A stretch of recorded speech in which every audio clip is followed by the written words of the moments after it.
Boston Celtics swingman Jaylen Brown, a mere 21 years old of age, was asked Sunday about a spry-looking Al Horford after Boston had stretched its winning streak to 12 straight games with a gritty win over the Toronto Raptors. "It definitely looks like a young Al Horford, All-Star Al Horford, to be honest," said Brown, who couldn't even drive a car when Horford earned consecutive All-Star nods back in 2010 and 2011. "He is playing really well at a high level. If he keeps it up, we're gonna be really tough." Horford, back in Boston's starting lineup Sunday after missing the previous 2 games due to a concussion, scored a team-high 21 points on an efficient 8 of 9 shooting, and it was both Horford and Brown who paired up to force DeMar DeRozan into 2 tough shots in the final seconds as Boston escaped with a 95-94 triumph at TD Garden. Told of Brown's comments, Horford laughed at the suggestion. "I don't know if young Al Horford played like this, to be honest,"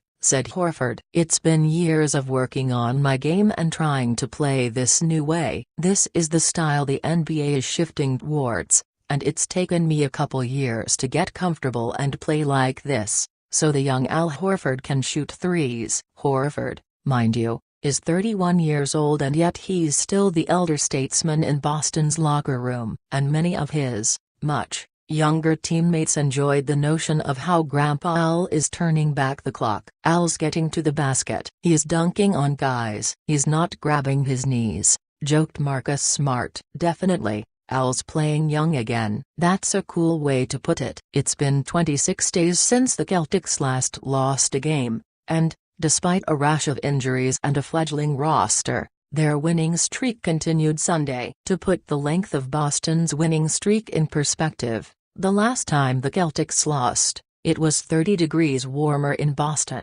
Since dropping their home opener to the Milwaukee Bucks on October 18, one night after Boston lost Gordon Hayward to a season-ending ankle injury in Cleveland, the Celtics have utilized 6 different starting lineups and 6 different rookies and found different ways to win each night. On Sunday, the Celtics were without Kyrie Irving, facial fracture, but got back Horford to steady a young team in a key game against a chief Eastern Conference rival. Horford, outstanding at both ends of the court this season, picked up right where he left off. Now all that stands between Boston and a 13-game winning streak heading into Thursday's visit from the Golden State Warriors is a Tuesday night trip to Brooklyn. The Raptors had 2 chances to win Sunday's game, but DeMar DeRozan missed a pair of pull-up jumpers, the first defended by Horford, the other by Brown. An offensive foul on rookie Jason Tatum gave the Raptors a second gasp, but Boston's league-leading defense rose to the challenge again. Horford is a big reason why the Celtics top the NBA in defensive rating this season. The Celtics labored through an abysmal first half,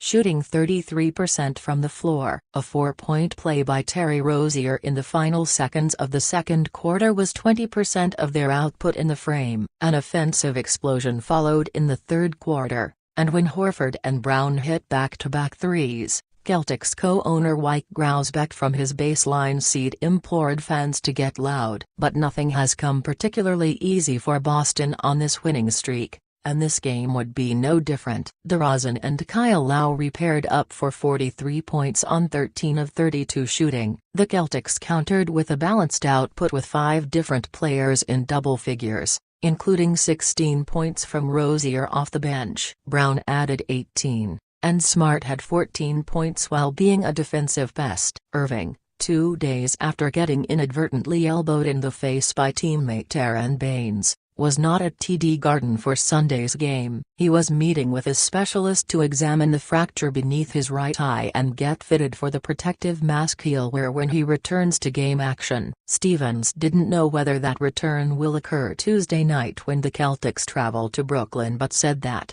with Irving pained only by the facial fracture and thus free of concussion symptoms, the team is hopeful he'll be on the court sooner rather than later. I don't wanna be alone.